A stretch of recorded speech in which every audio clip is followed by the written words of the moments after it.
ژوند مې در په در کړی، بخت سره مې شر کړی، د خپلې څرمنې نه تا ته مې صادر کړی، او اوس د مینې نه خره اوس خو دې باور کړی. ما ته د وخت مات شاعر څومره بد نظر کړی، مرګ د مومن څه وخو، مرګ د مومن څه وخو، قام د پرې اختر کړی. ګرانو کتونکو سلامونه، احترامات، نیکې هیلې، پیرزوینې مو منئ. ستاسو ورور ستاسو ملګری لال محمد شیدا یم.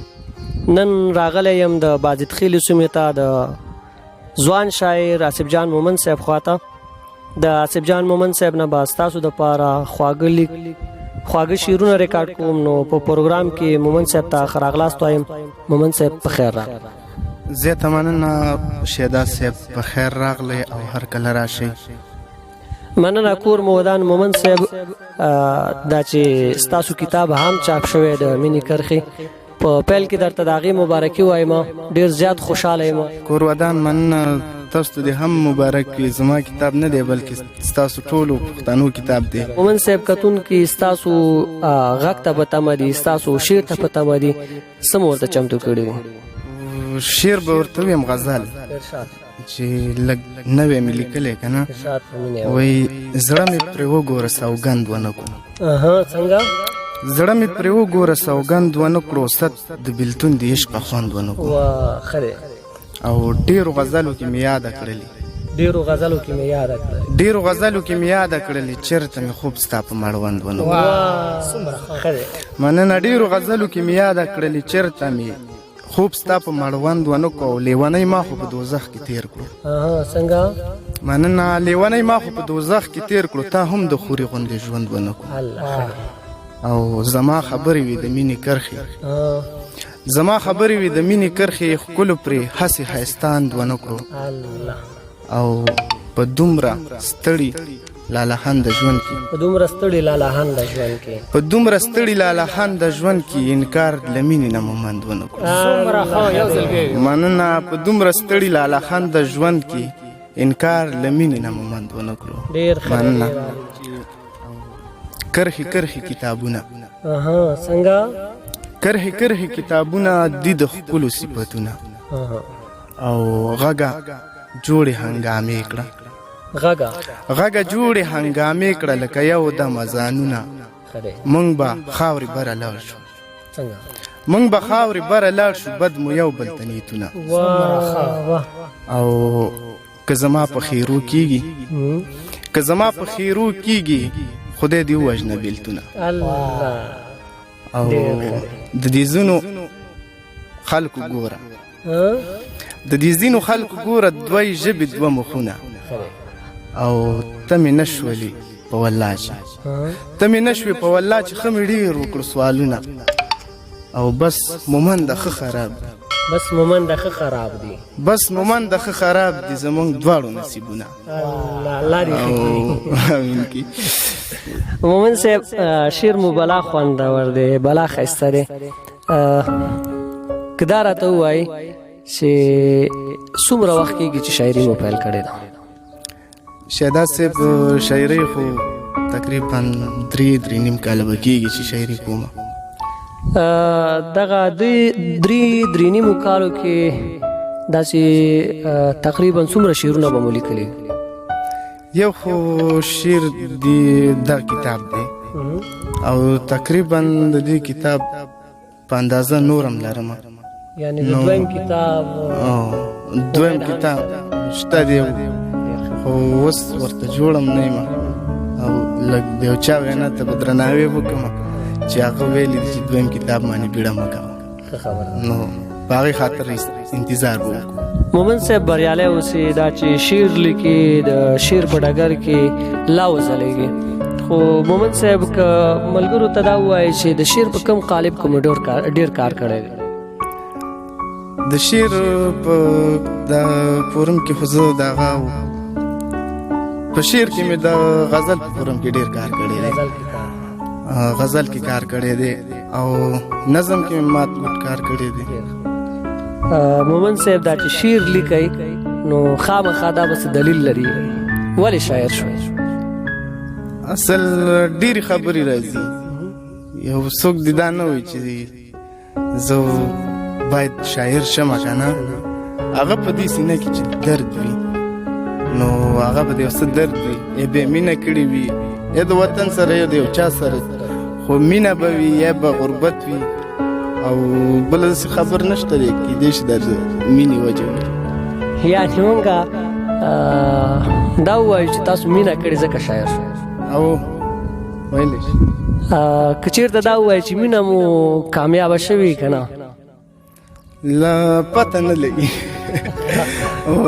چې کامیاب مې شي الله مو کامیابه کړه مومن صاحب که چېرته کتونکو ته دا ووایي چې دغه کتاب چې تاسو چاپ کوو او د چاپ نه راووتو څه احساس مو درلود احساس ډېر خوشحاله وم او ډېر خو خوشحاله وم نو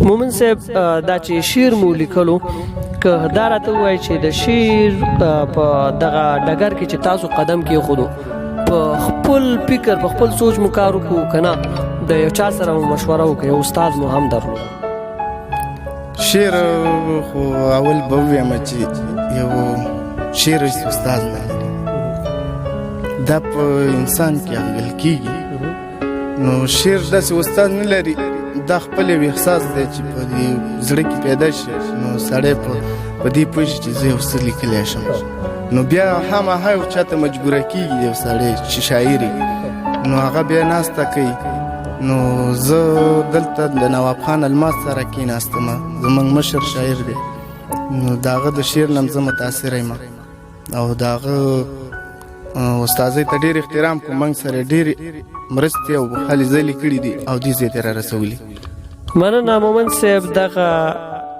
تاسو دا یادواري هم وکړه چې شعر استاد نه لري حقیقت کتونکو شعر همیشه د پاره د شاعر خپل جذبات دي خپل خیالات دي خو هیڅ انسان هم پوره نه دی خامخا د یو چا مشورو ته اړتیا لري مومن صاحب هم یادواري وکړه چې د نواب خان الماس صاحب چې تاسو تیر پروګرام هم کتلی و نوی به هم راځي چې هغه د مومن صاحب سره یو څه مشورې خپلې شریکې کړي دي او مومن صاحب دې ته هڅولی چې لا لیکو کړي دغه شانتي شاعران دي الله تل کامیابه تل ژوندي لري تر څو زموږ د کشرانو شاعرانو په شعر باندې خپل نظرونه واچوي مومن صاحب دا چې خبرې مو خوږې دي بیا به راځو بیا به سره کینو پروګرام به کوو خو زه وایم چې نورې به خبرې ختمې کړو یو څو شعرونه به نه نور واورو بس څنګه چې ستاسو خوښه ته پوره مې ګناهګار زړه کې ایمان کا ته پوره مې ګناهګار زړه کې ایمان کا که کافر یم رب ته مې مسلمان کا ته پوره مې ګناهګار زړه کې ایمان کا که کافر یم رب ته مې مسلمان کا ته مالک ته رحمان ته قهار ته مالک ته رحمان ته قهار ما خبر پچال دغه درست جهان کا او پرښتو ته چې بد وای درته سوال کړم پرښتو ته چې بد وای درته سوال کړم راحتا هو پر ډبره له اسمان کا مننه پرښتو ته چې بد وای درته سوال کړم راحتا هو پر ډبره له اسمان کا چې مې قوم د تباهۍ طرف ته بیایي چې مې قوم د تباهۍ طرف ته بیایي دا شاعر د خپلې ژبې اغېزان کا او چې په زړه باندې څه هغه په خوله وي چې په زړه باندې څه هغه په خوله وي هر سړی په دې عادت زما په شان کا د مومن د زړه ارمان خو دې پوره کو لمر کړه پټ ورځ کې میده میده باران کا مننه د مومن د زړه ارمان خو دې پوره کو لمر کړه پټ ورځ کې میده میده باران کا من وای چې تعویز ساختونه یاره